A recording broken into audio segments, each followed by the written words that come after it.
Queridas amigas, queridos amigos, como presidente de Nueva Economía Forum tengo el placer de darles de nuevo la bienvenida al Foro de la Nueva Comunicación que organizamos con la colaboración de Vodafone. Hoy tenemos la satisfacción, y es un orgullo tenerle para quienes nos consideramos sus amigos y de alguna manera sus discípulos, tenemos el honor, como digo, de recibir como ponente de esta tribuna a don Augusto del Cader, presidente de Prisa Radio, una de las figuras más relevantes de la historia del periodismo español. Y tenemos el placer de que haya aceptado presentarle don Iñaki Gabilondo, consejero de Prisa Radio y maestro indiscutible de la radio española. La tribuna es suya.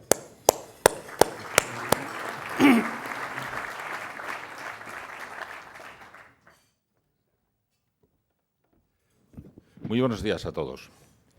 Yo conocí a Augusto del Cader cuando el Grupo Prisa llegó a la cadena SER, en el año 86 aproximadamente. En aquellos años la cadena SER estaba viviendo un tiempo casi de estreno, apenas 8 o 9 años de estreno, de la libertad de información, que aunque habíamos estado también jugando y trampeando, y con éxito, con Hora 25, un programa de cuestiones actuales, como ustedes saben, no se podía llamar un programa informativo, no había logrado todavía penetrar en las capas más influyentes de la sociedad. Hora 25 sí, había sido una contraseña que ya circulaba por ahí de una novedad en torno a la radio, pero hacía muy poco, en octubre de 77, que habíamos comenzado a poder emitir en libertad. Todavía la radio, la cadena SER, era más bien aquella gran organización vinculada a la radio de la animación, una radio a la que no se ha hecho, creo yo, la justicia debida, aquella radio de guiones, una radio espectacular, pero muy popular, muy sencilla, muy para la gente más sencilla, una radio amputada porque no tenía información. Cuando el Grupo Prisa llegó a la cadena SER, fue recibido por nosotros con una extraordinaria curiosidad y una gran esperanza.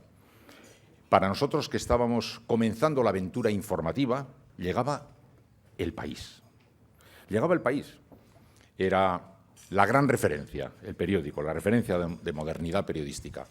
Juan Luis Cebrián, la gran referencia de esa referencia. Y Augusto del Cader se convirtió en la persona que para nosotros representó y ha seguido representando a lo largo de los años el Grupo Prisa. Jesús Polanco no ha venido mucho por la cadena SER, nos ha otorgado siempre una gran confianza, igualmente diría Juan Luis Cebrián. Augusto del Cader ha sido para nosotros esa presencia del Grupo Prisa en la radio. Y a través de él y sus colaboradores nos introdujeron en la primera división informativa. Con ellos llegamos a las grandes ligas informativas. Y los que hicimos ese recorrido lo hemos podido comprobar con un detalle extraordinario. ¿Dónde estábamos? ¿Qué era la radio antes de la información? ¿Qué era la radio cuando empezó la información? ¿Qué era la radio cuando estaba todavía moviéndose un poco? Cuando llegó el Grupo Prisa, estábamos en ese punto en el que alguien dijo una vez: alcanzamos esa pequeña mayoría de edad en la que los hombres pueden votar y las chicas vestirse de largo. Bueno, estábamos empezando. Estábamos empezando cuando llegó el Grupo Prisa, cuando llegó Augusto del Cader, y con él, al frente, fuimos recorriendo el camino que nos llevó a las primeras ligas, a la primera división.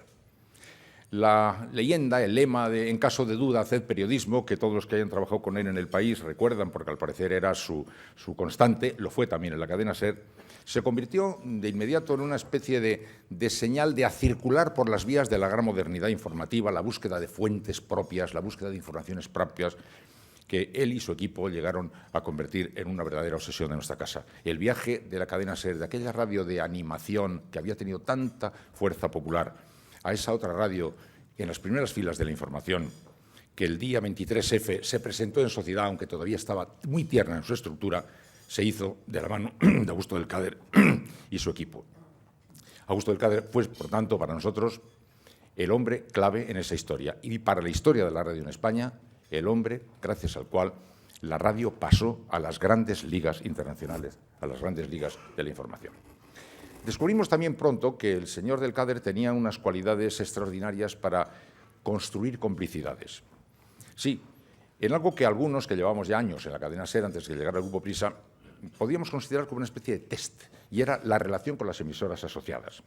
No todo el mundo lo sabe, incluso creo que mucha gente de la propia empresa tampoco, que la cadena SER se construye de abajo arriba. Es una operación de iniciativas individuales y locales que van creciendo hasta construir ese enorme pacto final que la gente llama la cadena SER. Un día, me acuerdo, estuvimos varios hablando con una importante personalidad del Estado y le dijimos: si algún día necesitáis que alguien nos dé una explicación de cómo se construye una unidad absolutamente indiscutible en base a identidades completamente independientes, construidas de acuerdo con pactos de voluntad, estamos en disposición de dar grandes lecciones. Es verdad que primero tendríamos que elaborar alguna tesis, porque lo hemos vivido así casi sin darnos cuenta. Cuando Augusto llegó, dijo: ahí va, si esto parece como si fuera la Guardia Civil. Hay un oído en cada metro cuadrado de España. Esta es una organización que siente el palpitar español como ninguna otra. La relación de la sociedad con las asociadas había sido muchas veces muy difícil. Es más, casi siempre había solido ser difícil. Había una gran cantidad de equívocos en medio. Cuando llegó Augusto del Cader, nos sorprendió a muchos el talento con el que construyó una complicidad con las emisoras asociadas que nunca se había conocido y que hoy se mantiene de una manera extraordinaria. Si alguien supiera ver la estructura de la cadena SER como es, seguramente le daría un valor extraordinario a esto que estoy ahora diciendo. Augusto del Cader recorrió todo el camino desde el primer cargo que tuvo como director de informativos hasta la cúpula máxima de la organización, porque fue director de la SER, director general de la SER, consejero delegado de la SER, presidente de la SER. De aquella misma capacidad para ir urdiendo complicidades la puedo intuir en el trabajo que se ha estado haciendo en América, donde ahora ya hay una poderosa organización que me imagino que en miles de horas de soledad aérea ha estado fabricando y construyendo Augusto del Cader. Podría decirles muchas cosas más de Augusto, pero creo que, por otro lado, no sería muy fácil. Augusto del Cader es un hombre de difícil catalogación. Para empezar, es gaditano, que ya saben que eso siempre resulta algo indescifrable. Los gaditanos siempre son extramuros de todo, incluso de Andalucía, siendo lo más andaluz que hay, el alma misma Andalucía del profundo sur. En fin, que los gaditanos, si les conocen, ya les conocen, y si no, pues yo no tengo tiempo para explicar cómo son los gaditanos. Luego está también su particular condición como un hombre, a su vez, difícil, un hombre que parecería tener también de los remotos sures que por ahí le andan, esa capacidad para ver a tres bandas todo, hasta para respirar a tres bandas, intuyendo las cosas con una velocidad enorme. Yo nunca conocí a nadie que supiera antes de lo que iba a pasar, lo que iba a pasar. Y era casi imposible contarle nada porque ya lo sabía.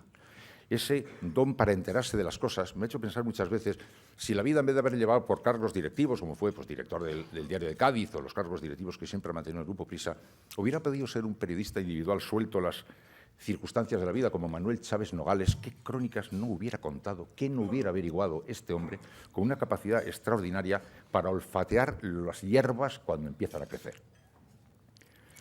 Ese recorrido, que en ocasiones parece laberíntico de su análisis, tiene, sin embargo, varias líneas rectas que un día se descubren. Se necesita algún tiempo, pero los que yo creo que ya hemos aprendido del caderés, pues hemos descubierto que son verdaderas líneas rectas con la lealtad a su profesión, a sus ideas, a su empresa y a la gente que trabaja con él.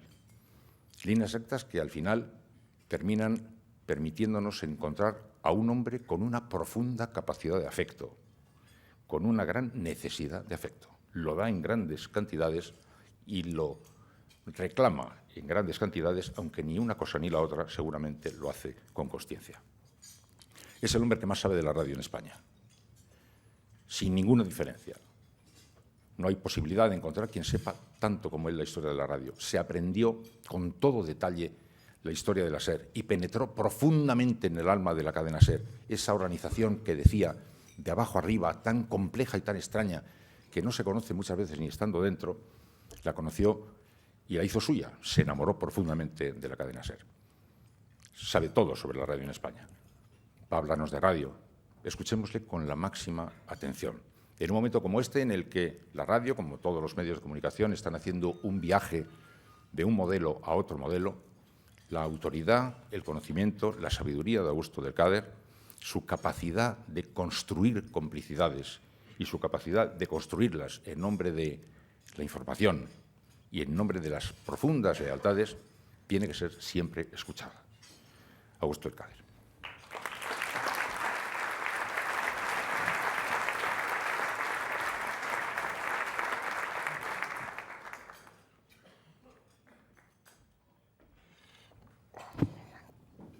Buenos días.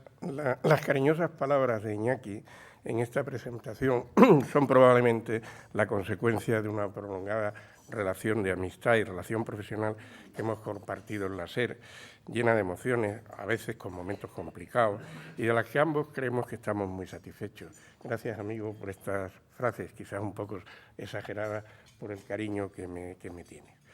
Juan Luis Cebrián e Ignacio Polanco me han pedido, así como otros consejeros de Prisa, que les comente que su ausencia aquí esta mañana se debe a la celebración hoy de un Consejo de Administración de Prisa fuera de Madrid, que les impide estar aquí como hubieran querido.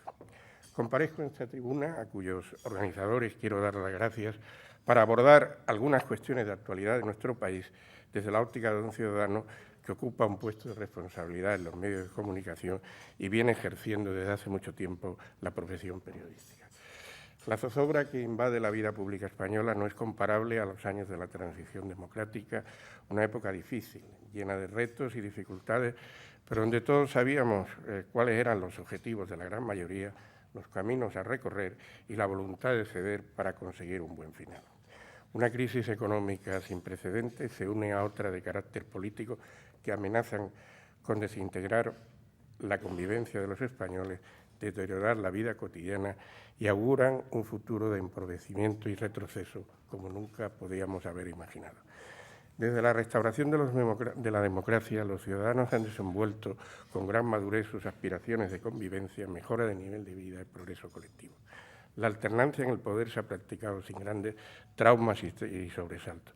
Tras 3 décadas de crecimiento sostenido de la economía, los parámetros de bienestar habían situado a nuestro país en un modelo a imitar y un camino para aquellas naciones que deseaban salir del subdesarrollo y la antigüedad. Se había puesto de moda la transición política de nuestro país como un modelo eficaz para transitar ordenadamente de las dictaduras al sistema democrático.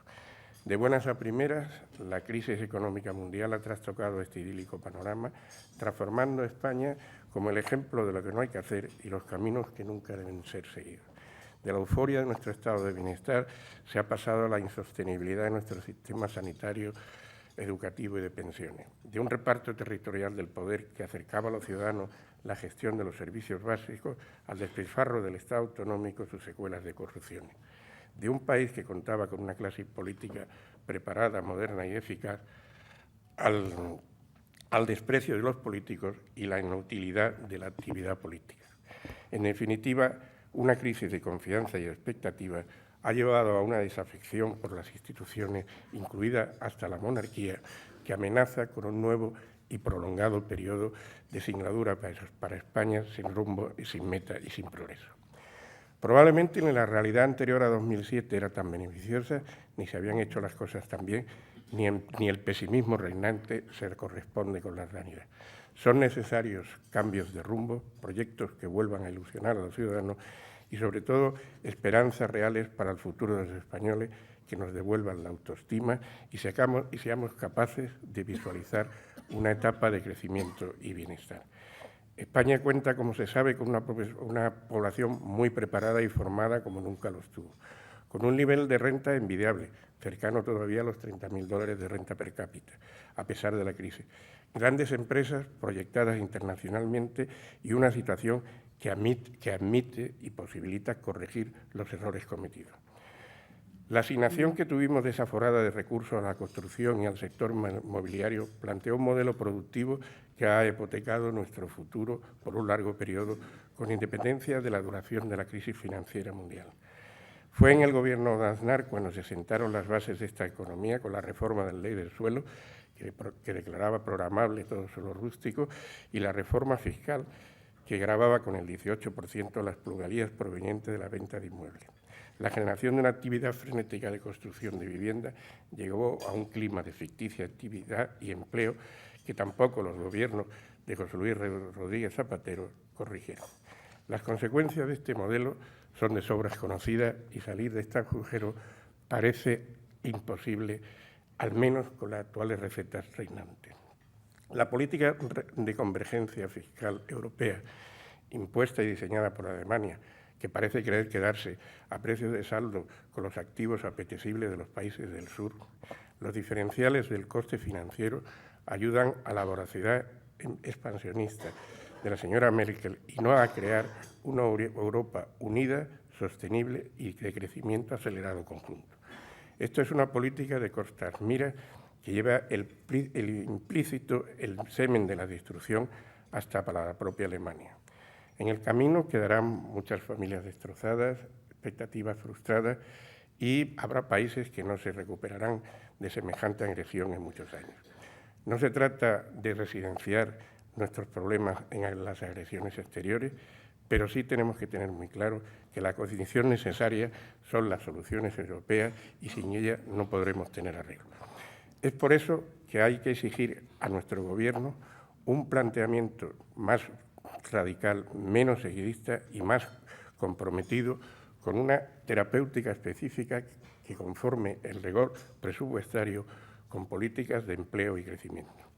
Contra este marco económico depresivo se nos ha colado en el primer plano de la actualidad política algunos problemas de cierta importancia, como son la deriva independentista del presidente de la Generalitat de Cataluña, Artur Mas. Este problema tiene una gravedad que su simple enunciado evidencia y la discusión de si es o no el momento de plantear la cuestión es pura retórica y no sirve para encauzar la solución al problema. Probablemente en la actitud del presidente Mas caben todas las dosis de oportunismo imaginable. Se fundamenta en una burda manipulación de bajas emociones, manipula datos y cifras, pero esconde un problema político de primera magnitud al que no hay más remedio que hacer frente. Hasta el momento existen pocas señales que se estén dando por todas las partes de la importancia y gravedad que exige la cuestión. La ausencia de iniciativas políticas de calado y envergadura caracteriza mucho a la vida pública de los últimos años y por eso los ciudadanos están dando la espalda en buena parte al sistema de partido y se sienten desafectos con el sistema de la democracia representativa. Por si fuera poco, los resultados de las elecciones del pasado fin de semana arrojan una nueva dosis de preocupación. El debilitamiento electoral del Partido Socialista añade un plus de incertidumbre sobre la gobernabilidad y estabilidad de nuestra arquitectura política. Una italianización de la vida política española tendría, a mi juicio, consecuencias nefastas. En este panorama, no precisamente muy alentador, se inscriben las reflexiones fundamentales de mi comparecencia sobre la situación de los medios de comunicación, la profesión periodística y nuestro papel en estos momentos de la convivencia española. En esta etapa de los medios se caracteriza por una crisis sin precedentes también, fundamentada en cuestiones coyunturales, pero que también albergan cambios estructurales. La crisis financiera y sus derivaciones políticas han tenido una influencia decisiva en la contracción de los mercados publicitarios. De la orgía de la primera década del siglo XXI se ha pasado a un panorama depresivo sin que se pueda imaginar el final de este negro periodo. La hipótesis de una mala coyuntura de duración más o menos incierta se funde con una introspección sobre el futuro de los medios generada por el impacto de las nuevas tecnologías y la irrupción de los medios digitales. Estas mismas semanas se ha anunciado que la publicidad en los medios digitales había superado a la inversión en los periódicos de nuestro país.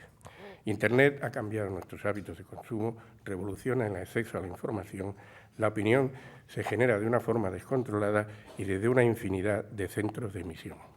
Hay una falta de jerarquía en la transmisión de las ideas y las movilizaciones sociales se pueden realizar con gran facilidad y sin una estructura jerarquizada. No por ello existe un mayor conocimiento, sino puede que lo contrario, porque vale cualquier mercancía sin ningún registro de solvencia y calidad. En este panorama, la perplejidad de los medios convencionales es prácticamente absoluta. Hemos pasado de un sistema de oferta a un sistema de demanda. El universo de los medios reciente y sus escarceos en el mundo de Internet no se traduce en un modelo empresarial sostenible y con beneficio. A esto se suma la contracción de los mercados publicitarios que coyunturalmente se sufre en España. La inversión cae desde 2007 y las estimaciones más fiables que indican que al final de 2012 la inversión publicitaria española será el 50% de la que había en 2007. El tema ha ido por medios de una manera diferente. No es igual el diagnóstico para la prensa, la radio y la televisión. Existe, no obstante, un marco de problemas comunes. Salvo el incremento de la publicidad en Internet, que básicamente está residenciada en navegadores y buscadores, todos los demás soportes han sufrido caídas espectaculares. En el periodo contemplado, la televisión ha soportado una disminución del 47% y a ello se ha unido la fragmentación de audiencia por el efecto de la multiplicidad de ofertas de la TDT y los canales de pago que le abocan a un futuro incierto para los niveles de gastos operativos en que las empresas están acostumbradas. El mayor descenso, no obstante, se sitúa en la prensa, casi el 60%, que ha abocado a los periódicos a una crisis casi existencial. La industria de la prensa, es de sobra conocido, está sometida a un cambio sin precedentes y a una transformación radical. Esto no supone, ni mucho menos, la desaparición de los diarios, pero sí, como lo hemos comprendido y entendido, como productos ligados a la imprenta en los 2 siglos pasados. El proceso industrial de fabricación de un ejemplar físico, transportado materialmente y distribuido para su adquisición individualmente, está en franca retirada y dejará de ser la actividad principal de la prensa. Eso supone un duro proceso de reconversión en el sector de magnitudes que hoy todavía no se pueden considerar. Esta reconversión es dolorosa y dura. Conlleva ajustes muy serios de empleo y las circunstancias económicas actuales, la incertidumbre es aún mayor para los profesionales. Pero estos procesos son absolutamente necesarios por imperativos de la realidad y es mejor que se aborden desde el diálogo y la negociación y no desde la negación de la realidad. Los periódicos buscan una nueva identidad y un modelo económico donde desenvolverse. Los medios no pueden existir si no son rentables y el ejercicio de su función precisa de la condición necesaria de la autosuficiencia económica para poder publicarse con libertad y ejercer su función crítica con independencia. En el anárquico mundo de la red de la información estructurada de calidad y con veracidad, conseguirá tarde o temprano un territorio específico con una audiencia estable, generará ingresos para desenvolverse con normalidad. Más adelante me referiré al papel de los periodistas en este nuevo mundo. Vengo, como ha dicho Iñaki, trabajando en la radio desde hace un par de décadas y mi agradecimiento a este medio es infinito. He tenido oportunidades de construir junto a un gran equipo probablemente la primera empresa de radio del mundo con 1.200 emisoras en España y América. Nuestra presencia en 14 países, practicando un mismo modelo, adaptado a cada mercado local y consiguiendo una estabilidad, liderazgo y solvencia económica envidiable. En esta crisis también estamos sufriendo la caída de los ingresos publicitarios, en menor proporción que otros medios, pero la radio, no obstante, mantiene la misma cuota de participación en el total de la inversión publicitaria. Esto nos da la confianza que cuando la economía mejore, se restablezca el consumo y repunte las inversiones publicitarias, la radio volverá a restablecer sus márgenes tradicionales. El sector está atravesando esta crisis brutal con beneficios reducidos de los años gloriosos de la mitad de la década pasada. Es, por tanto, un sector viable. En los países que operamos y no se padece la crisis económica, como Colombia y Chile, se pulverizan todos los récords de ingresos y resultados. Hay también que anotar que mercados como Estados Unidos, que entraron en recesión antes y ya comienzan a recuperarse, confirman también que la mejora de la economía devuelve a la radio su fortaleza. No obstante, conviene efectuar también alguna reflexión sobre cómo afecta el cambio de modelo de los medios de comunicación a nuestras operaciones de radio. Sin dramatismo, con cuidado y paciencia hay que adaptarse al nuevo entorno. Existe una variable nueva que puede afectar al conjunto del sector. Las modernas tecnologías de Internet, móviles, etcétera, hacen que las posibilidades de difusión y transmisión no se circunscriban al universo de concesiones y licencias. Por eso estamos ante la posibilidad, por primera vez, de un mercado abierto y no reducido a un números clausus integrados por los concesionarios. Este tema puede afectar seriamente al sector. En principio, la posibilidad de que todo el que lo desee pueda operar en este medio no es una amenaza, y constituye una oportunidad. Y fundamentalmente para los operadores ya establecidos. Los contenidos, las habilidades comerciales y la implantación de las marcas van a ser fundamentales en esta nueva competencia. El volumen y magnitud de las operaciones son también factores de ventajas competitivas. Sin dimensión suficiente, las posibilidades de crear economías de escala son escasas y entonces los costes operativos no son asumibles, se deteriora el mensaje y no se fideliza a la audiencia. Todo radiodifusor debe pretender, a través de una oferta múltiple que atienda a la segmentación de la audiencia, conseguir audiencias masivas que rentabilicen el mensaje publicitario y posibiliten unos ingresos suficientes para el éxito de las operaciones. Hay muchos modelos posibles. La SER constituye un modelo incuestionable de éxito. Combina adecuadamente la demanda de anunciantes y oyentes de transmisiones en cadena nacional, local y regional. La SER es un conjunto de emisoras que comparte una cadena y una organización común, y no una cadena que impone un modelo a sus emisoras. Su cultura de unión con las emisoras asociadas y afiliadas constituye una de sus principales fortalezas. El modelo hay también que adaptarlo a las circunstancias de tiempo y lugar que se vive ahora, pero nunca desvirtuarlo porque se comenzaría a recorrer el camino del fracaso. La presencia y actividad de nuestras emisoras fundamenta la fortaleza de nuestra organización, nos concede la identificación con los oyentes y multiplica exponencialmente el nexo de unión de la población que se traduce en influencia, presencia e ingresos y, por ende, en rentabilidad. La arquitectura de un medio de comunicación en su poder y rentabilidad no es una suma aritmética de parámetros financieros. El mundo de los invisibles que manejan los medios de comunicación solo puede ser gobernado desde la autoridad profesional. Esta actividad requiere un conjunto de equilibrio para que las operaciones sean posibles. La SER, por ejemplo, es una de las pocas cosas que contribuye a articular la España actual, porque tiene una operación global en todo el país, practica la unión desde la pluralidad y lleva las emociones e informaciones de todos los ciudadanos de norte a sur y de este a este. Esta es una función institucional que en ocasiones no es suficientemente apreciada o valorada. La radio hablada responde a los valores de la información, la compañía y las emociones. La instantaneidad de la información y la facilidad de producción de sus contenidos auguran un futuro espléndido y lleno de responsabilidades también para los periodistas.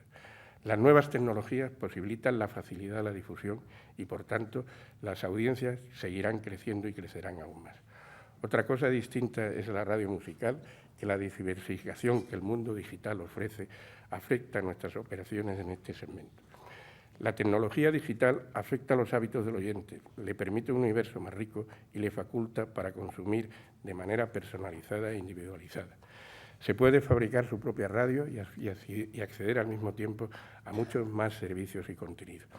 Una combinación de la radio tradicional musical y modernas plataformas digitales que permitan satisfacer esta demanda cuentan con muchas ventajas para triunfar. En este punto será absolutamente necesario un nuevo modelo de explotación de la propiedad intelectual y los derechos de autor en todas sus proyecciones. Las pretensiones desorbitadas de algunas agencias recaudadoras impiden el desarrollo de la nueva industria de la música, terminan fomentando la piratería y empobrecen la creatividad artística. Sería conveniente la elaboración de una profunda reforma de la regulación actual de la propiedad intelectual con una sustantiva reforma de las entidades de gestión, sus funciones y su control. La conformación de precios es fundamental en el nuevo mundo de la comunicación musical. La complicidad entre creadores y medios facilitará el renacimiento de la industria musical. Los consumidores saldrán beneficiados y se saldrá de la actual penuria económica. En este panorama complejo, los grandes grupos de comunicación cuentan con ventajas competitivas para operar en el mercado global. Nuestro país cuenta con un débil tejido empresarial propio y está fuertemente penetrado en algunos sectores como la televisión y la revista por capital extranjero. Pocas empresas españolas cuentan con proyección internacional. La industria del ocio y el entretenimiento y la información es un pilar de la actividad económica del siglo actual. Padecemos un fuerte déficit tecnológico básico para desarrollar una industria sólida de nuevos medios. No obstante, hay innovadores, creatividad, talento y proyectos. Se precisan inversores y apuestas de capital para hacer posible esos intentos, numerosos pero poco estructurados. La empresa que presido, Prisa Radio, es un ejemplo de diversificación e internacionalización. Sus actividades merecen quizás un apoyo más decidido de las instituciones españolas. Y en ese orden de cosas, sería bueno que el Gobierno aclarara de forma nítida el principio de reciprocidad para las inversiones en medios recogido confusamente en la ley actual audiovisual. Sería de gran ayuda para los operadores que trabajamos fuera de nuestras fronteras, porque simplificaría y aligeraría numerosas y tediosas batallas administrativas que tenemos que sortear en diversos países. Latinoamérica es nuestro territorio de desarrollo natural y tenemos una cálida acogida. Desde el comienzo de nuestras operaciones en América hemos no solo desarrollado nuestra empresa, sino aprendido, hemos descubierto talento. Y hoy, en la crisis económica española, las operaciones en nuestro país, que siguen siendo rentables, pero ahora recogemos con creces los beneficios de haber apostado en tiempos difíciles y haber invertido allá. Los equipos de un lado y otro del océano de Prisa Radio son el mejor activo de la compañía. Representan el talante de una organización madura y capaz de afrontar todos los retos.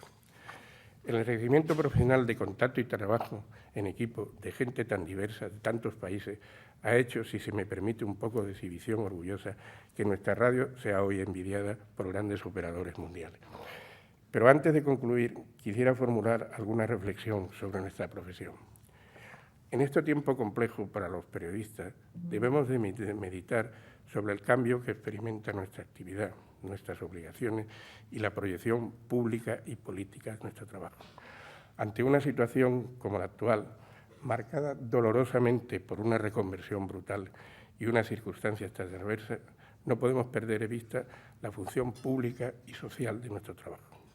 Coincide este momento de zozobra con la conmemoración de los 200 años de la primera Constitución española y el establecimiento de la libertad de prensa realizado por las Cortes de Cádiz. Desde aquel entonces, la transformación del periodismo escrito, como unas notas que se insertaban en los huecos que dejaban los avisos publicitarios, al periodismo político que se instauró con las Cortes de Cádiz, constituye la dignificación y el acceso a una profesión de marcado corte intelectual, regido siempre por principios éticos y siempre en la defensa de un marco de ideas. En este oficio no se puede decir un día una cosa y el otro la contraria. Las veletas bien engrasadas tienen corto recorrido. Existe la evolución del pensamiento ante nuevos problemas o nuevas soluciones y todo el mundo tiene derecho a corregir sus errores. No estamos en la producción de unos bienes materiales ni en la fabricación de unos productos físicos. En definitiva, nuestro éxito y fracaso consiste en conectar con amplias capas de población que depositan en un medio y sus profesionales su confianza y su credibilidad, para que la intermediemos en la jerarquización y sistematización de la información. Esa labor de creación comporta una responsabilidad social y política que se antepone a cualquier reivindicación gremialista. Cambia nuestro trabajo, cambian las técnicas, pero la demanda del público seguirá siendo la misma. Información de rigor, entretenimiento y compañía. Adaptarnos a la nueva época conlleva remodelaciones y sacrificios, con costes muy duros, pero el esfuerzo suele merecer la pena. Soy optimista de razón y de corazón sobre el futuro de nuestro país y los medios de comunicación. A construir ese futuro nos tenemos que dedicar desde este negro presente con la confianza que lograremos salir de él. A este oficio me voy a seguir dedicando desde una profesión en la que ya llevo muchos años y en la que no me pienso dar de baja. Muchas gracias.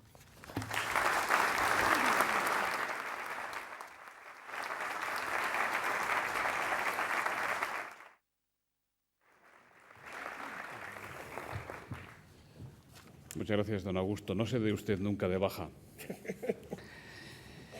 Pues empezamos con las preguntas.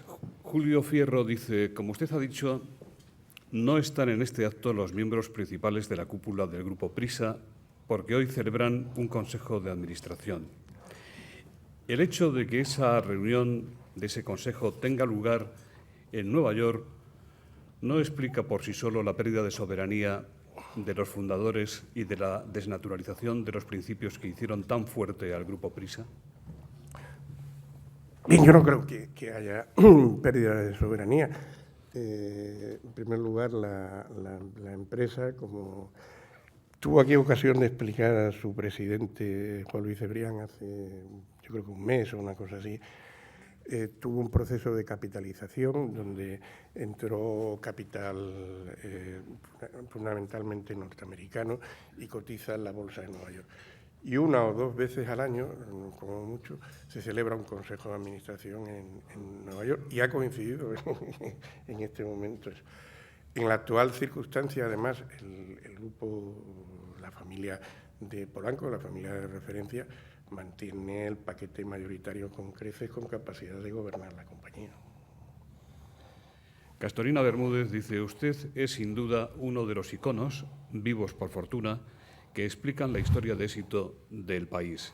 ¿Qué siente al observar, aunque sea un poco desde fuera, cómo el ERE en curso no solo afecta a 149 empleados del diario, sino que socava los pilares de la cultura del país, los fundamentos de un proyecto irrepetible? ¿A dónde nos llevará la tensión que vive toda la plantilla? ¿Por qué no se cumplen los compromisos alcanzados? ¿Por qué se ha dejado deteriorar tanto la situación? ¿Seguirá siendo El País el mismo periódico que fue?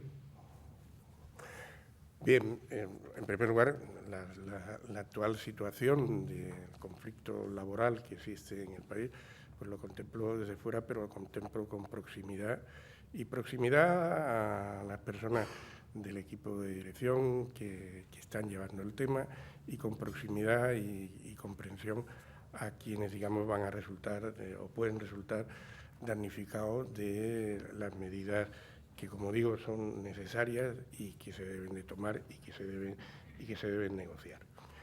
Pero yo no creo que eso socave el país. Por ejemplo, le voy a contar no una anécdota, porque no es una anécdota. El país ha tenido, desde sus primeros tiempos, que enfrentarse a circunstancias muy difíciles, como recuerdan algunas de las personas que están aquí presentes y algunas que ya no están y que participaron en el nacimiento del periódico. Cuando teníamos previsto salir el 4 de mayo de 1976, en principio estaba previsto salir el 4 de abril, pero no éramos capaces de fabricar el periódico. No éramos capaces porque se habían tomado algunas medidas equivocadas en la selección del personal de preimpresión en talleres y teníamos unos problemas con el funcionamiento y rodaje de la rotativa. Y además el edificio que se había construido de aquella manera tenía unos niveles de incompetencia para que la redacción y los talleres funcionaran, de modo y manera que el secretario, el director administrativo y financiero en aquel momento, que está aquí presente, José María Aranaz, se convirtió en maestro de obras y en una semana de Semana Santa trasladó los talleres de planta y se hicieron nuevos. Y a mí, como habían cesado al director técnico, pues me encargaron con dos personas que vinieron de fuera para ayudarnos a poder sacar el periódico. Tuvimos que hacer una reconversión muy profunda de los talleres con bastantes despidos y nuevas contrataciones. Y tal. Aquello fue doloroso, pero fue necesario para que el periódico saliera en aquel momento, el 4 de mayo de 1976. José Manuel González Huesa, director de Servimedia, le pregunta cómo prevé que pueda cerrar la cadena SER este ejercicio ante la caída de publicidad, y también le pregunta cómo se presenta 2013. ¿Puede ser el año de las fusiones o convergencias mediáticas, en su opinión? Bien, la cadena SER va a terminar el año con unos beneficios muy razonables, que todavía queda el último trimestre, que como saben ustedes, la estacionalidad de la radio hace que los trimestres pares, el segundo y el cuarto, sean los verdaderamente importantes. O sea, la cadena SER, hombre, va a bajar sus beneficios porque la inversión publicitaria ha caído lo que ha caído y la estructura de costes de una radio es muy rígida y además hay que tener mucho cuidado cuando se toca, ¿no? Bien, yo no sé, el 2013 los augurios no son nada buenos. Hay una correlación estrechísima entre el consumo, la demanda interna y la inversión publicitaria. Lo que sí tengo, y por lo menos es mi hipótesis, y como he dicho antes, lo he visto en otros países, la radio no pierde cuotas de participación en la tarta publicitaria. La radio oscila entre el 9 y el 11% de la inversión publicitaria y eso se mantiene. No lo que ha pasado con la prensa escrita. Y la publicidad en Internet es engañosa, porque la publicidad en Internet, el 80 y tantos %, y si no más, va a los buscadores y navegadores.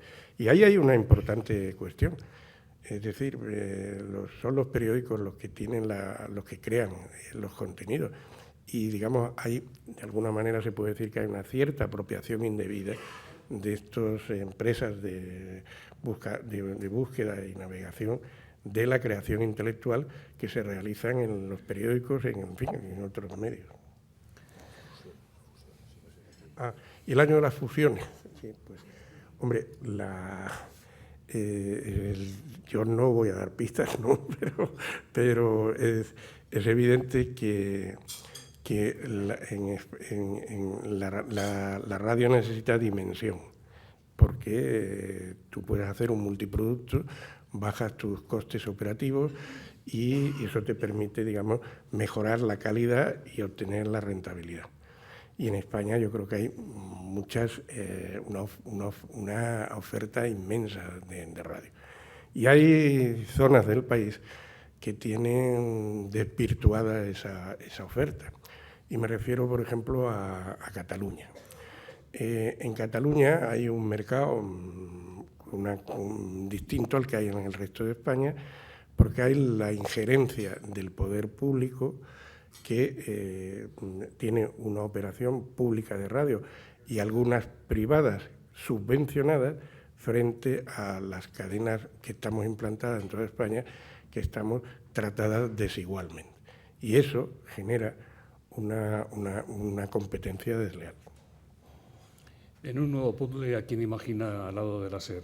A Kiss Radio, cuyo presidente está aquí, a la cadena COPE, bastante poco probable por lo que ha sucedido. ¿A quién cree usted que puede echar el lazo? La SER ya primero, no puede crecer más porque está limitada por el expediente de concentración a que nos tuvimos que someter cuando en el año 93 llegamos al pacto con el Grupo Godó y creamos lo que entonces llamamos Unión Radio. Por tanto, en España es muy difícil que podamos crecer más. Nuestros metas y nuestros objetivos de crecimiento están fundamentalmente en América. Yo he intentado muchas veces seducir a Blas Herrero, pero ha sido imposible, ¿no? O sea, eso ha sido imposible. Y la COPE, yo no tengo, vamos a ver, yo creo que la competencia es buena, la competencia es sana y tal. Lo que cuando la COPE realizó aquella oferta hostil al equipo de deporte, pues lo que me pareció que se hacía desde unos parámetros empresariales equivocados y se violentaba una realidad de una manera que yo no diría que tuviera una ética empresarial seria. Los hechos, desgraciados afortunadamente, nos han dado la razón. Nosotros no solamente no hemos perdido el liderazgo de la radio deportiva, sino que lo hemos incrementado. Hemos renovado nuestra oferta programática, nuestro equipo de profesionales, y los resultados de la COPE, pues ahí están, no los voy a decir. Carlos Cifuentes dice: Iñaki Gabilondo ha resaltado en su presentación su habilidad para manejar las relaciones con las emisoras asociadas a la cadena. ¿Qué cree que hará el Grupo Godó, propietario de Radio Barcelona y accionista importante de la SER, si la deriva independentista en Cataluña va a más, cuando hasta La Vanguardia va tomando partido? ¿Cree que don Javier Godoy y su hijo Carlos serán capaces de salir de esta situación con un comportamiento, digamos que bipolar, es decir, una radio catalana y una radio española al mismo tiempo, carne y pescado? ¿Cómo podrían seguir transmitiendo en Cataluña una programación españolista y difundir, aunque sea de vez en cuando, algún contenido editorial en defensa de la unidad nacional? ¿Ve usted fuera de Prisa Radio al Grupo Godó, es decir, rota aquella Unión Radio? Vamos, yo no, esa pregunta no la puedo, vamos, yo la puedo responder, pero yo creo que las que tendrían que responderla serían los señores Godó. Lo que yo le puedo decir es que los señores Godó están encantados de estar en Prisa Radio, en Unión Radio, son accionistas y miembros del Consejo que colaboran y trabajan en el tema y en ningún momento se han planteado dejar la radio. Radio Barcelona es de Prisa, es de la SER, no es tal. El Grupo Godó tiene una operación de radio que es RAC Sensing, que esa no tiene nada que ver con nosotros y demás. Pero mire, la SER es muy apreciada, digamos, por los nacionalistas catalanes. Y yo recuerdo que un día a mí me llamaba mucho la atención que cuando Jordi Pujol era presidente de la Generalitat y quería dar un mensaje o decir algo para que lo oyeran en toda España, siempre pedía o insinuaba que se le hiciera una entrevista en la SER y la utilizaba mucho, ¿no? Y entonces yo un día hablando con él me dijo que es que claro, que la SER era un instrumento absolutamente necesario. Quizás Pujol tenía una mentalidad un poco más sofisticada o más articulada sobre la complejidad de lo que es España que puede tener el actual presidente de la Generalitat. Pero esa es mi opinión.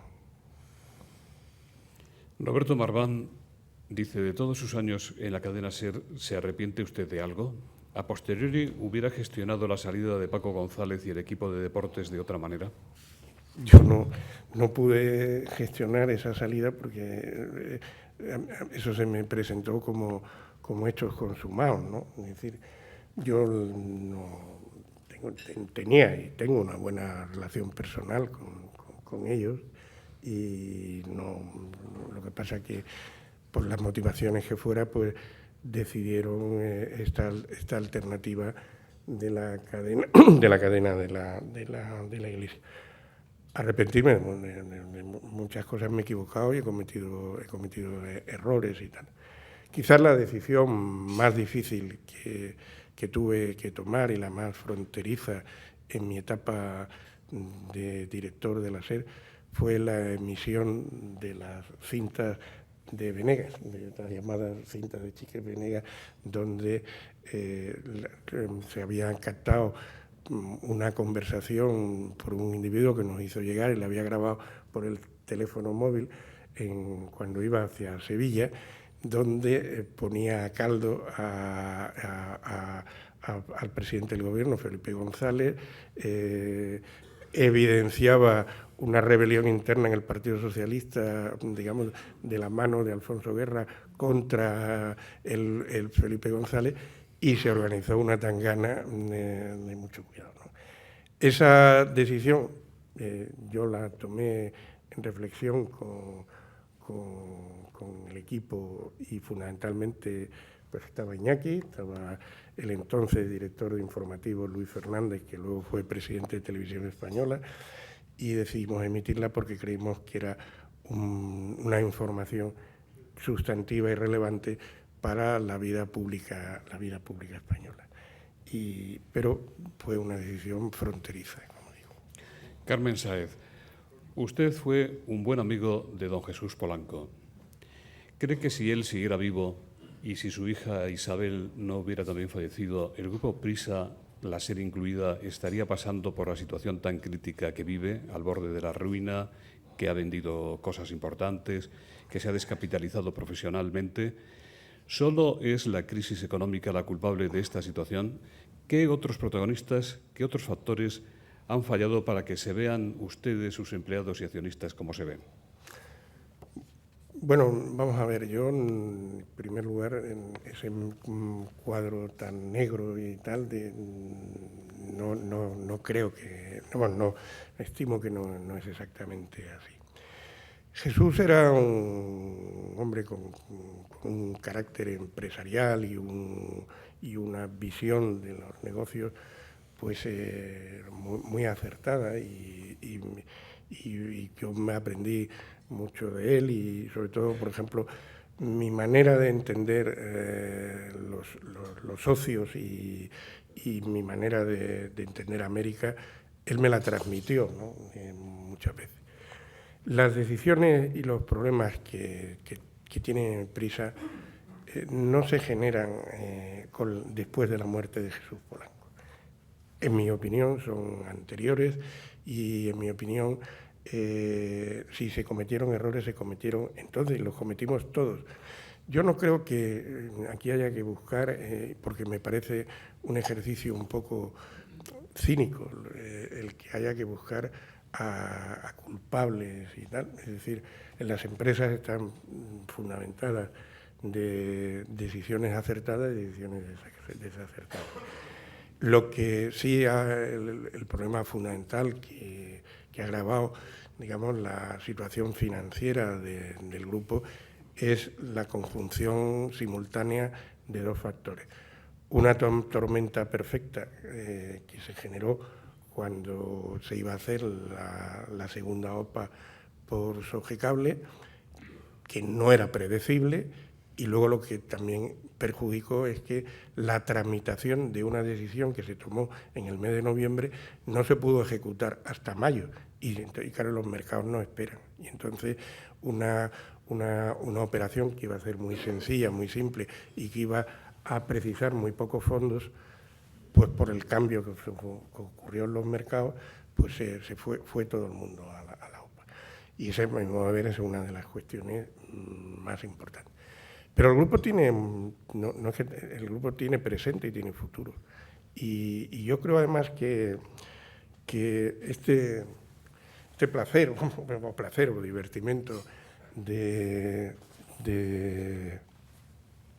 digamos, de acrecentar o agrandar los problemas que tenga el grupo, no me parece muy acertado.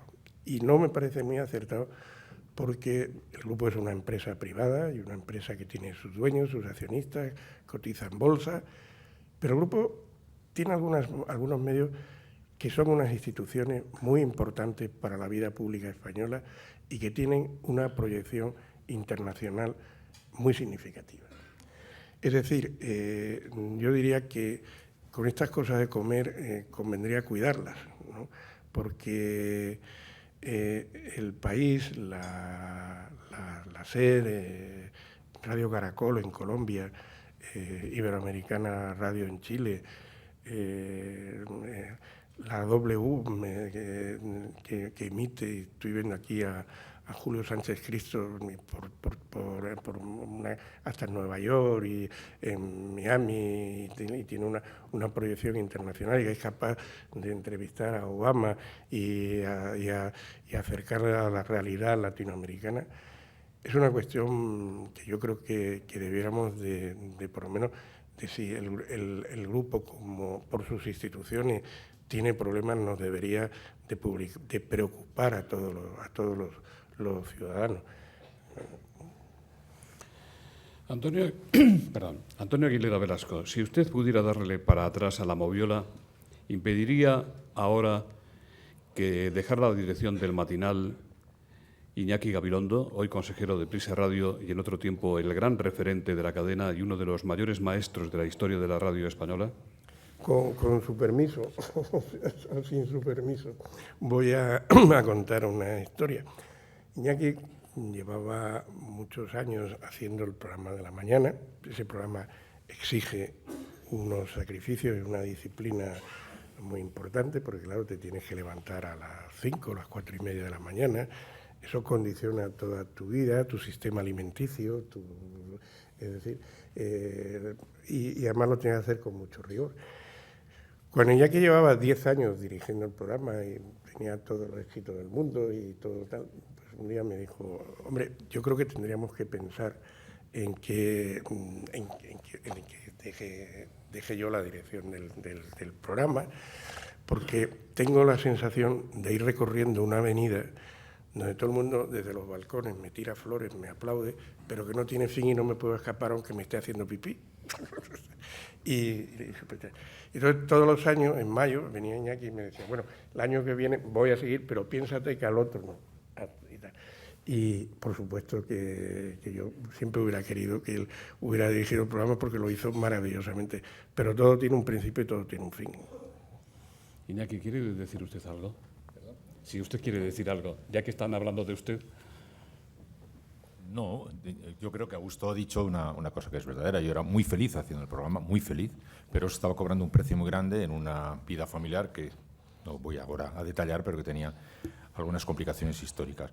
Lo malo no es levantarse temprano, como sabe muy bien aquí Francino, lo malo es a qué hora te tienes que acostar.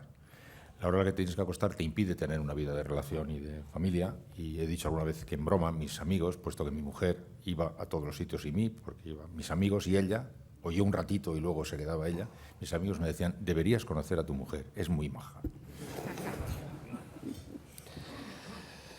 Arturo Rodríguez le pregunta si se ha recuperado usted del varapalo que sufrió a finales de septiembre con la remodelación de Prisa Radio, que ha supuesto el recorte drástico en sus funciones ejecutivas y en sus honorarios, así como las caídas del consejero delegado, Javier Pons, y las de otros. ¿Cómo lleva su nuevo rol? ¿Qué le falta por vivir? ¿Qué le asusta o qué le incomoda especialmente? ¿Tienen razón los que piensan que Juan Luis Cebrián se está comiendo ahora a sus amigos del alma, en sentido figurado, claro? No creo que nos vaya a comer porque a lo mejor se le indigestan, ¿no? Pero no creo que sea eso. Yo creo que el tema, pero no tengo ninguna contrariedad, significa un cambio en mis posiciones, pero yo suelo ser como los gases, que me expando, ¿no? O sea, y lo lleno, ¿no? O sea, que estoy llegando a una etapa que es, pues yo creo que interesante y que tengo muchas cosas que hacer y si estoy allí es porque las voy a hacer, ¿no? Y creo que trataré de hacerlas bien. Asustarme no sería la palabra. Me preocupa mucho y me tiene muy concernido, muy desconcertado la situación política actual española. Veo cosas y observo cuestiones que nunca me había visto, yo creo que nunca la había visto. Y veo primero una falta de mensaje político que engarce a la gente y la identifique con el sistema, ¿no? Y veo además una fragmentación de instituciones muy importantes para el sostenimiento y la estabilidad y el progreso del país. Y como antes he dicho en la charla, el tema del Partido Socialista. El Partido Socialista cumple una función en la vida pública española crucial, porque es lo que ha dado un plus de estabilidad a nuestro país, a diferencia de otras etapas anteriores. Ha integrado de una manera articulada a la izquierda en la gobernación del país, cosa que ni en el siglo XIX ni en el siglo XX se había conseguido de una manera ordenada, ni en la experiencia de la Segunda República. Don Augusto, usted se está reinventando a sí mismo por lo que acaba de decir. ¿Habría que reinventar la figura de Felipe González y de otros líderes de la transición? Bueno, ahí hay algún importante miembro del Partido Socialista que son los que deberían de contestar esa pregunta. Felipe, como muchos de ustedes saben, es un gran amigo mío personal, muy de antes que los años 70, o sea que no estamos hablando de... Y yo creo que Felipe cubrió una etapa, una época sustantiva de la vida pública española. Hoy, cuando se habla con él, tiene un discurso, tiene algo, es decir, y además lo expone con la convicción y con las tripas que transmite las ideas que está diciendo. Pero él está jubilado con 70 años y no creo que sea, digamos, una alternativa. Lo que sí tendría la sociedad española es que aprender de errores que se cometen. En el principio de la década de los 90, las injurias, las descalificaciones que se hizo del presidente González están ahí en las hemerotecas y convendría que alguien dijera que por ahí no se debe de ir, que por ahí ese es un camino que destruye la convivencia de los ciudadanos. Y yo creo que esa es una reflexión muy importante que hay que tener en cuenta. Yo creo que habrá más gente, hay tanto en la UCD las había, en el Partido Popular las hay, que tienen capacidad política para articular soluciones a este país. ¿Quiere decirle algo don Manuel Chávez, don Tomás, doña Carmen, señor Zarrías? Elsa González, presidenta de la Federación de Asociaciones de Periodistas de España, le pregunta si podrían ahora medios y periodistas jugar el mismo papel en esta coyuntura que en la etapa de la transición. También le pregunta qué opina de la diferencia de sacrificios en el recorte del grupo PRISA. Millones de euros para algún directivo y 149 periodistas que construyeron la calidad del país se ven abocados a la calle. La primera parte que no me... Si podrían ahora medios y periodistas jugar el mismo papel que... Hombre, yo creo que esa precisamente es la asignatura pendiente y una asignatura en la que los periodistas no estamos aprobando con buena nota. Es decir, ahora, yo creo que por unas configuraciones empresariales, por una falta de reflexión en el ejercicio de la profesión, no es que todo sea igual, no se está ejerciendo ese papel. Mire, sobre los sacrificios de Prisa, yo creo que en Prisa, y tengo mi experiencia, los sacrificios se están repartiendo, yo creo que por todos los barrios y para todas las personas, porque es absolutamente necesario.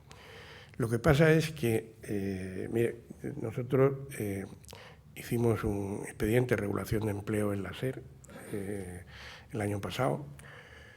Pudimos llegar a un acuerdo y precisamente porque se negoció con la representación sindical se sentó a negociar, pues siendo, como es absolutamente muy duro y muy incomprensible el que alguien pierda el empleo, sin embargo aquello se resolvió de una manera pacífica.